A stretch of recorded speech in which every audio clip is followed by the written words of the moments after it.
Hello guys, welcome to our channel. This is Teja. ప్రస్తుతం మనతో పాటు ఏబీవీపీ కమల్ సురేష్ గారు ఉన్నారు, రాష్ట్ర వర్కింగ్ ప్రెసిడెంట్. సార్ నమస్తే అండి. నమస్కారం అండి. సో ప్రధానంగా ఇక్కడ తెలంగాణలో హైకోర్టు ఏదైతే కాంగ్రెస్ ప్రభుత్వం 100 ఎకరాల భూమిని హైకోర్టుకి ప్రకటించిందో, దాని తర్వాత జియో నెంబర్ 55 అంతా కూడా పెద్ద గొడవ జరుగుతుంది. సో ప్రధానంగా అది ఏంటి, దాని గురించి ఎందుకు మీరు అంతలా పోరాడుతున్నారు? ముందుగా రెడ్డి, మీరు హైకోర్టు సంబంధించినటువంటి ల్యాండ్ పైన మీరు కావచ్చు ఈ ఇష్యూ పైన ఇంటర్వ్యూ చేస్తున్నది మీకు ప్రత్యేకమైన ధన్యవాదాలు. ఏదైతే కాంగ్రెస్ గవర్నమెంట్ ఏర్పడిన తర్వాత కొత్త హైకోర్టు కట్టాలి, నూతన హంగులతో కూడినటువంటి హైకోర్టును కట్టాలనేసి నిర్ణయం తీసుకుంది. కొత్త హైకోర్టు కట్టడాన్ని మేము స్వాగతిస్తున్నాం. కానీ కొత్త హైకోర్టు కట్టాలని ఎంచుకున్నది జియో నంబర్ 55 జారీ చేసి అగ్రికల్చర్ యూనివర్సిటీ ఏదైతే ఉద్యానవన యూనివర్సిటీ ఉందో రాజేందర్ నగర్లో, ఆ యూనివర్సిటీకి సంబంధించిన ల్యాండ్ ఏదైతే 100 ఎకరాల ల్యాండ్ ఉందో దాన్ని తీసుకుంటామని ఆ జియోలో స్పష్టంగా పేర్కొనడం జరిగింది. సో ఇక్కడ జియో నంబర్ 55ను జారీ చేసి అగ్రికల్చర్ యూనివర్సిటీ యొక్క ల్యాండ్ను తీసుకోవడం అంటేనే, ఈరోజు తెలంగాణ రాష్ట్రంలో ఏ గవర్నమెంట్ యూనివర్సిటీ అయినా సరే 100 ఎకరాలు ఉంటాయి, 100 ఎకరాలు ఉంటాయి. ఆ రోజు గవర్నమెంట్ కేటాయించినటువంటి ల్యాండ్స్ ఇవన్నీ. ఎందుకు 100 ఎకరాలు ఉన్నాయి ల్యాండ్స్ అంటే యూనివర్సిటీస్కి? భావితరాల కోసం ఉపయోగపడాలి.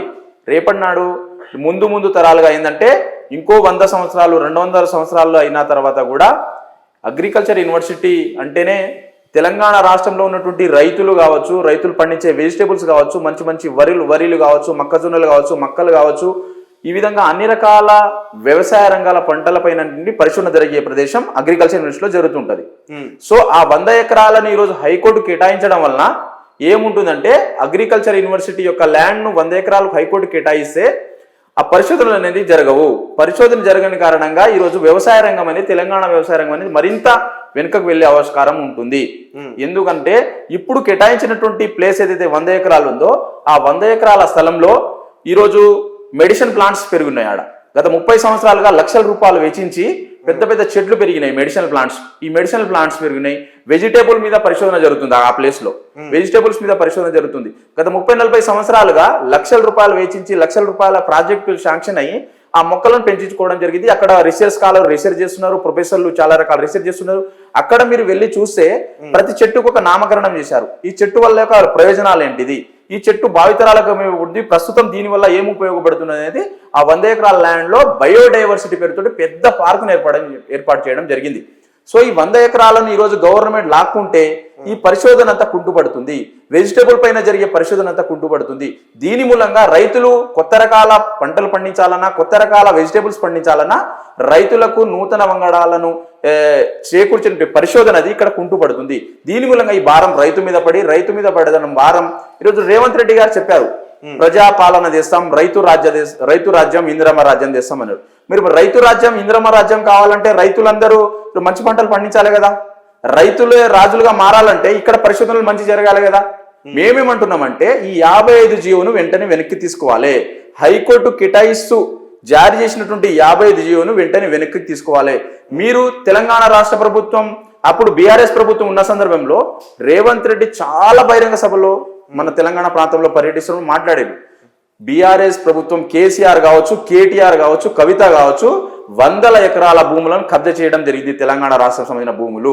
మేము ఏమంటున్నాం, రేవంత్ రెడ్డి గారికి ఈ టీవీ ద్వారా నేను ఒకటే డిమాండ్ చేస్తున్నా, రేవంత్ రెడ్డి గారికి, గత ప్రభుత్వంలో ఉన్నటువంటి కేటీఆర్ కావచ్చు, కవిత కావచ్చు 100 ఎకరాలు కబ్జా చేశారు, ప్రభుత్వ భూములను కబ్జా చేశారు, రైతుల భూములను కబ్జా చేసుకున్నారని చెప్పారు కదా. రేవంత్ రెడ్డి గారు మీకు దమ్ము ధైర్యం ఉంటే, నేను ఛాలెంజ్ చేస్తున్నా, మీకు దమ్ము ధైర్యం ఉంటే ఏదైతే బీఆర్ఎస్ నేతలు కేటీఆర్ కవిత అన్నారో, మీరందరూ హరీష్ రావు అన్నారో, వాళ్ళు కబ్జా చేసుకున్న ల్యాండ్ లో అవన్నీ లాక్కొని ఆ ల్యాండ్ లో మీరు హైకోర్టును కట్టాలే తప్ప భావితరాలకు ఉపయోగపడే అగ్రికల్చర్ యూనివర్సిటీ కావచ్చు, రాష్ట్రంలోని ఏ యూనివర్సిటీ ల్యాండ్ జోలికి మీరు రావద్దు, వెంటనే ఈ జియోను వెనక్కి తీసుకోవాలని నేను డిమాండ్ చేస్తున్నాను. ఓకే, సో ఆ జియో గురించి మీరు ఏదైతే ధర్నా చేస్తున్నారో, ఆ ధర్నాలో ఝాన్సీ అని ఒక మహిళా పోలీసులు అరెస్ట్ చేయడం కూడా జరిగింది. సో దాని గురించి కూడా పెద్ద ఎత్తున చాలా మంది కూడా మాట్లాడారు దాని గురించి. అయితే ఈ జియో నంబర్ 55ను వెనక్కి తీసుకోవాలని చలో అగ్రికల్చర్ యూనివర్సిటీ అని అఖిల భారతీయ విద్యార్థి పరిషత్ పిలుపునిచ్చింది. So save agriculture university, save lands అనే కాన్సెప్ట్ తోటి మేము ధర్నా కార్యక్రమం చేపట్టడం జరిగింది. సో అక్కడ ధర్నా చేయడానికి నేను ఏదైతే బయోడైవర్సిటీ ల్యాండ్ ఏదైతే పార్క్ అంటున్నాను, ల్యాండ్ అంటున్నానో, అక్కడికి వెళ్దామని అందరము, మా కార్యకర్తలం అందరం కూడా అక్కడ గ్యాదర్ అవుతున్నాం, ప్రొటెస్ట్ చేద్దామని వెళ్తున్నాం, శాంతియుతంగా ధర్నా చేయాలనుకున్నాం.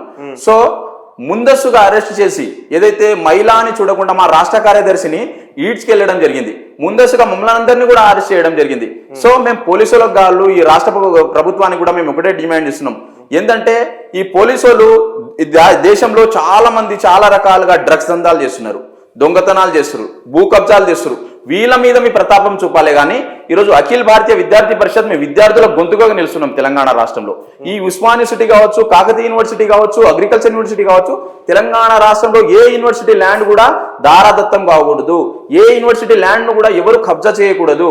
అందులో భాగంగానే ఈ జియో నంబర్ 55ను గవర్నమెంట్ తీసుకొచ్చిన జియోను వెనక్కి తీసుకోవాలని మేము శాంతియుతంగా మేము ధర్నా చేద్దామని వెళ్తుంటే మమ్మల్ని ముందస్తు అరెస్ట్ చేయడం, అక్రమంగా అరెస్ట్ చేయడం, ఈడ్స్కి వెళ్ళడం ఇవన్నీ జరిగినాయి.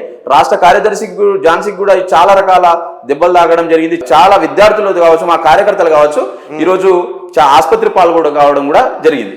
ఓకే. సో మరి అది ఎవరి దృష్టికి తీసుకెళ్లారు మీరు ఆ సమస్యను కూడా? ఎస్, ఆ సమస్యను ఈరోజు మేము నిన్న డీజీపీ గారికి తోటి కలిసాము.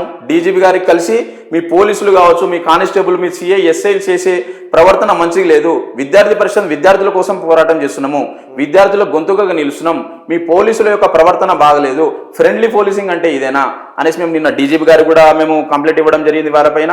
అదేవిధంగా మహిళా కమిషన్, జాతీయ మహిళా కమిషన్ కూడా వెంటనే స్పందించారు ఆ సంఘటన పైన. జాతీయ మహిళా కమిషన్ కూడా స్పందించి ఆయా రిపోర్ట్ను మేము తెప్పించుకుంటాము. సంబంధించిన పోలీస్ అధికారులు కావచ్చు, ఎవరైతే తప్పు చేశారో వాళ్ళని ఖచ్చితంగా మేము శిక్షించేలా కావచ్చు, చట్టపరంగా మేము చర్యలు తీసుకుంటామనేసి కూడా వారందరూ హామీ ఇవ్వడం జరిగింది. Okay, right. అయితే ప్రధానంగా ఏంటి మీ డిమాండ్స్ ఏంటి రేవంత్ రెడ్డి గారికి ఇప్పుడు? ఎస్, రేవంత్ రెడ్డి గారికి మా ప్రధాన డిమాండ్ ఒకటేనా, ఏంటంటే జియో నంబర్ 55ను వెనుకకి తీసుకోవాలి.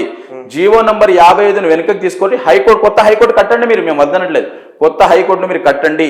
కానీ గవర్నమెంట్ భూమి కాకుండా వేరే యూనివర్సిటీ అయితే గవర్నమెంట్ సంబంధించినటువంటి ల్యాండ్స్, చాలా రకాల ల్యాండ్స్ ఉన్నాయి, ఆ ల్యాండ్ లో కట్టాలి. కానీ ఈ రోజు మేము కోకాపేట భూములన్నీ కూడా కబ్జా చేసుకున్నారని రేవంత్ రెడ్డి చాలా సార్లు ఆరోపణ చేసిండు. ఎస్, కోకాపేట భూముల్లో కట్టండి, చాలా కాస్ట్లీ భూములు అంటారు కదా, ఆ భూముల్లో కట్టండి వెళ్ళి. కానీ యూనివర్సిటీ భూములు ఎందుకు? యూనివర్సిటీ ల్యాండ్ ను తీసుకోవడం అంటేనే భావితరాలు, లేదంటే వచ్చే జనరేషన్, గ్రామీణ ప్రాంత విద్యార్థులు కావచ్చు, పట్టణంలో ఉన్నటువంటి బస్తీ వాసులు కావచ్చు, ఈ విధంగా పేద విద్యార్థులు చదువుకునేటువంటి యూనివర్సిటీ కావచ్చు, మంచి మంచి యూనివర్సిటీలలో పరిశోధన జరుగుతున్నాయి కదా, ఈ పరిశోధన అన్నింటినీ చేయకుండా చేసేందుకే యూనివర్సిటీ ల్యాండ్ను ఆక్రమించుకుంటామని చెప్తున్నాం. ఒకవేళ నిజంగా పరిశోధనలు జరగాలి ఈ రాష్ట్రంలో అంటే మీరు యూనివర్సిటీ ల్యాండ్ను తీసుకోవద్దు. ఒకవేళ నిజంగానే తెలంగాణ రాష్ట్రంలో విద్యార్థులు మంచి అగ్రికల్చర్ విద్యను అభ్యసించాలన్నా, మంచి పరిశోధనలు జరగాలన్నా, రైతులకు రాబసాటిగా పంటలు పండాలన్నా, ఈ తెలంగాణ రాష్ట్రం పండించే పంటల్లో నంబర్ 1 రాష్ట్రంగా అభివృద్ధి కావాలన్నా ఈ 55 జీవోను రద్దు చేసి అగ్రికల్చర్ యూనివర్సిటీ యొక్క ల్యాండ్ను యథావిధిగా కొనసాగే విధంగా చేయాలని మేము పిలుపునిస్తున్నాం. ఓకే. సో హైకోర్టు అంటే ఒక న్యాయ వ్యవస్థ, న్యాయ వ్యవస్థను ఇప్పుడు నిర్మించాలనుకోవడం తప్పు కాదు ప్రభుత్వంది. కానీ ఒక ప్రజలకి రక్షణ కల్పించాలంటే పోలీసులు, అలాగే ప్రజలకి ఒక న్యాయం జరగాలంటే న్యాయ వ్యవస్థ. దాని గురించి మీరు అడ్డుకోవడం మీకు తప్పు అనిపించట్లేదా? ఎస్, మేమేమంటున్నామంటేనా, న్యాయ వ్యవస్థ మనకందరికి న్యాయం కావాలి. మనకు పోలీసులు కానీ కింది స్థాయి ఉద్యోగులు కానీ న్యాయం చేయకపోతే మనం హైకోర్టును వెళ్ళి కోర్టులకు వెళ్ళి ఆశ్రయిస్తాం మాకు న్యాయం కావాలని.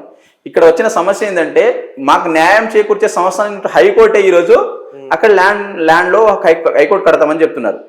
సో మేము న్యాయం కోరాలని, మా యూనివర్సిటీ ల్యాండ్ కూడా మేము ఆపాలని కోర్టును ఆశ్రయించుదాం అనుకున్నాం. కానీ కోర్టే ఈరోజు బిల్డింగ్ కడదామంటున్నారు. సో మేమేంటంటే విద్యార్థులకు సంబంధించిన ల్యాండ్ అది. చిన్నపరెడ్డి కమిషన్ 1994లో కూడా క్లియర్ గా చెప్పిందన్న. చిన్నపరెడ్డి కమిషన్ 1994లో ఏం చెప్పిందంటే యూనివర్సిటీ సంబంధించిన తెలంగాణ కావచ్చు, భారతదేశంలో కావచ్చు, ఏ యూనివర్సిటీల్లో కానీ ఎటువంటి కట్టడాలు కానీ, ప్రైవేట్ కట్టడాలు కానీ, ప్రైవేట్ సంబంధించిన కట్టడాలు ఏవి కట్టరాదని చిన్నపరెడ్డి కమిషన్ స్పష్టంగా జారీ చేసింది. ఆ రోజు చిన్నపరెడ్డి కమిషన్ వేయడం జరిగింది. ఆ చిన్నపరెడ్డి కమిషన్ చెప్పింది ఏంటంటే యూనివర్సిటీ ల్యాండ్లలో, యూనివర్సిటీ యొక్క భూములలో ఎటువంటి ప్రైవేట్ సంబంధించినటువంటి ఎటువంటివి బిల్డింగ్స్ కానీ ఎటువంటివి కట్టరాదనేసి క్లియర్ కట్ గా చెప్పడం జరిగింది. సో ఈరోజు చిన్నపరెడ్డి కమిషన్ ఆధారంగానైనా ఈ కోర్టు ఆ చిన్నపరెడ్డి కమిషన్ మరోసారి తీసుకొని ఈ ప్రభుత్వం ఆలోచించాలి. సో మేము న్యాయ వ్యవస్థ, గౌరవ హైకోర్టు కూడా మేము కోరడం జరుగుతుంది. గౌరవ హైకోర్టు కూడా ఏంటంటే మీరు కూడా ఒకసారి పునరాలోచించాలి. ఎందుకంటే ఇది యూనివర్సిటీ ల్యాండ్ అంటేనే భావితరాలకు ఉపయోగపడే ల్యాండ్, భావితరాల పరిశోధనలు జరిగేటువంటి ల్యాండ్, భావితరాల గ్రామీణ విద్యార్థులు కావచ్చు, తెలంగాణ రాష్ట్రం రైతు రాజ్యంగా మారాలన్నా, రైతులందరూ బాగుపడాలన్నా, రైతే రాజుగా మారాలన్నా అగ్రికల్చర్ యూనివర్సిటీ అనేది చాలా ముఖ్యము. కాబట్టి గౌరవ హైకోర్టు గారు మీరు ఇంకోసారి ఆలోచించాలని కూడా మేము హైకోర్టును కోరడం జరుగుతుంది. అదేవిధంగా సీఎం రేవంత్ రెడ్డి గారు కూడా మేము డిమాండ్ చేయడం జరుగుతుంది. ఎందుకంటే సీఎం రేవంత్ రెడ్డి గారు నేను రైతు రాజ్యం తీసుకొస్తాను, ఈరోజు నిరుద్యోగులు విద్యార్థులందరూ భిక్ష పెట్టడం వల్ల ఈరోజు గవర్నమెంట్ రావడం జరిగింది. కానీ వస్తూనే యూనివర్సిటీ ల్యాండ్ని మేము లాక్కుంటాం అనేది రేవంత్ రెడ్డి గారు పునరాలోచించాలి. లేకుంటే బీఆర్ఎస్ ప్రభుత్వం ఏ విధంగా ఆలోచించిందో మీ యొక్క దూకుడుతనం కూడా అదే విధంగా దారి తీస్తుందని మేము కూడా తెలియజేస్తున్నాం. మీకు ఇంకోటి తెలియదన్నా, అగ్రికల్చర్ యూనివర్సిటీని హైదరాబాద్ లంగ్స్ గా పిలుస్తారు. ఎందుకంటే అగ్రికల్చర్ యూనివర్సిటీలో అన్ని రకాల ప్లాంట్స్ ఉన్నాయి, అన్ని రకాల మొక్కలు, చెట్లు. ఎందుకంటే అక్కడ ఒక గంట సేపు కూర్చుంటే చాలు, గంట సేపు వాకింగ్ చేస్తే చాలు, మన యొక్క ఊపిరితిత్తులు కావచ్చు, మనకు శ్వాస సంబంధించిన వ్యాధులు కావచ్చు, ఎటువంటి రోగులైనా మంచి మైండ్ అనేది ప్రశాంతంగా అవుతుంది అని మనము చెప్తుంటాం. హైదరాబాద్ లంగ్స్ గా అగ్రికల్చర్ యూనివర్సిటీని పిలవడం జరుగుతుంది. సో ఇవన్నింటినీ పునరాలోచించాలని కూడా మేము తెలియజేస్తున్నాం. హైకోర్టు కూడా న్యాయంగా ఆలోచిస్తుంది కాబట్టి వారనుకున్నా కానీ ఇప్పుడు హైకోర్టు ఏముంటుందన్న, రేవంత్ రెడ్డి సీఎంకి వాళ్ళు మాకు ల్యాండ్ కావాలి, కొత్త ల్యాండ్ కావాలని రేవంత్ రెడ్డి గారు ప్రతిపాదించారు. సో రేవంత్ రెడ్డి గారు గవర్నమెంట్ చేస్తున్నటువంటి ప్రోగ్రామ్ ఇది కాబట్టి ఆ జియోను కొంచెం వెనుకకు తీసుకోవాలి అని మేము డిమాండ్ చేస్తున్నాం. ఓకే, జియోను వెనక్కి తీసుకుని ఏం చేయాలంటారు? వేరే ప్లేస్ లో ల్యాండ్ కట్టాలంటున్నాం. వేరే ఇక్కడ ల్యాండ్ చాలా ఉన్నాయి తెలంగాణ రాష్ట్రంలో గవర్నమెంట్ సంబంధించినవి. ఆ ల్యాండ్స్ లో ఈ అగ్రికల్చర్ చేయకూడదా? అవి గవర్నమెంట్ ల్యాండ్స్ ఉన్నాయి, నిరుపయోగం ఉన్న ల్యాండ్స్ చాలా రకాలు ఉన్నాయి. నిరుపయోగం ఉన్నటువంటి ల్యాండ్స్ చాలా రకాలుగా ఉన్నాయి. బీఆర్ఎస్ నేతలు కేటీఆర్, కేసీఆర్, హరీష్ రావు, కవిత వీళ్ళందరూ కబ్జాలు చేసుకున్నారని రేవంత్ రెడ్డి చాలా ఆరోపణ చేశారు. మా దగ్గర అంతా చిట్ట ఉందని చెప్పిండు, నేను డైరీలో రాసుకున్నామని చెప్పిండు. ఆ డైరీ ఎడిపోయింది. మరి ఇప్పుడు రేవంత్ రెడ్డి ప్రతిపక్ష నేతగా ఉన్నప్పుడు రాసుకున్న డైరీ ఎడిపోయింది. టీపీసీసీ ప్రెసిడెంట్ గా వ్యవహరించినప్పుడు రేవంత్ రెడ్డి రాసుకున్న ఏదైతే బీఆర్ఎస్ ప్రభుత్వంలో ఉంటే ఎమ్మెల్యేలు కావచ్చు, ఇప్పుడు ముత్తిరెడ్డి యాదగిరి లక్షలకు ఏదైతే 100 ఎకరాలు కబ్జా చేసిండు, వాళ్ళ కూతురే బయట పెట్టడం జరిగింది ఆ రోజు ఆయన ఎమ్మెల్యేగా ఉన్నప్పుడు. సో ఈ విధంగా డైరీలో రాసుకున్నాం, అందరి చిట్టా నా దగ్గర ఉంది, మా కాంగ్రెస్ పార్టీ అధికారంలో వస్తుంది, ఒక్కొక్కరి తాటా తీస్తా, ఒక్కొక్కరి లెక్కలని చెప్తా అన్నారు రేవంత్ రెడ్డి. ఆ లెక్కలు ఎడిపోయినాయి అంటున్నాం మేము. ఆ లెక్కలన్నీ బయట పెట్టాలి, కబ్జా చేసిన భూములలో ఈ రోజు హైకోర్టును కట్టాలని డిమాండ్ చేస్తుంది. ఓకే, అంటే ఆ కబ్జా చేసిన దాంట్లో హైకోర్టు నిర్మించాలనేది మీరు చెప్తున్నారు. ఎస్, ప్రభుత్వ ల్యాండ్ లో కట్టండి కానీ యూనివర్సిటీ ల్యాండ్ లో, విద్యార్థులకు ఉపయోగపడే ల్యాండ్ లో కట్టద్దని మేము చెప్తున్నాం. Okay, right. అలాగే రేవంత్ రెడ్డి గారు ప్రభుత్వం వచ్చిన తర్వాత నిరుద్యోగులకు 2 లక్షల వరకు ఉద్యోగాలు వస్తాయని కూడా మాట ఇచ్చారు, దాని గురించి.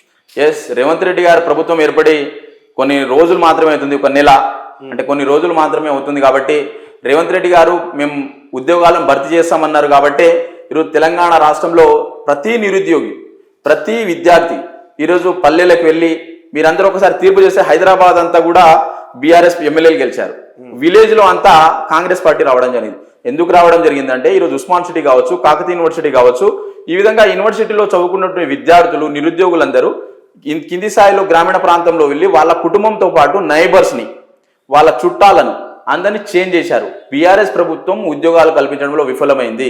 బీఆర్ఎస్ ప్రభుత్వం విద్యార్థులకు రావాల్సినటువంటి స్కాలర్షిప్లు కావచ్చు, రీఎంబర్స్మెంట్ను ఇవ్వడంలో విఫలమైంది అనేది కింది స్థాయిలో జాగృతం చేయడం వల్ల ఈరోజు కాంగ్రెస్ ప్రభుత్వం అనేది అధికారంలో రావడం జరిగింది. సో రేవంత్ రెడ్డి గారు వాళ్ళు అనుకున్నట్టు 2 లక్షల ఉద్యోగాలను త్వరలో వాటి యొక్క ప్రక్రియ, ఎందుకంటే టీఎస్పీసీ చైర్మన్ జనార్దన్ రెడ్డి రాజీనామా, కొత్త చైర్మన్ రావడం, ఇవన్నీ ప్రక్రియ కొనసాగుతుంది. మహేందర్ రెడ్డి కొత్త ప్రక్రియ కొనసాగుతుంది. సో ఈ ప్రక్రియ అయిన తర్వాత పకడ్బందీగా గత ప్రభుత్వంలో అయిన పేపర్ లీకేజీ కాకుండా, లీకులు కాకుండా పటిష్టంగా, నిష్పక్షపాతంగా ఎగ్జామ్స్ అన్ని జరగాలని మేము డిమాండ్ చేస్తున్నాం. ఓకేనా, thank you so much. Thank you.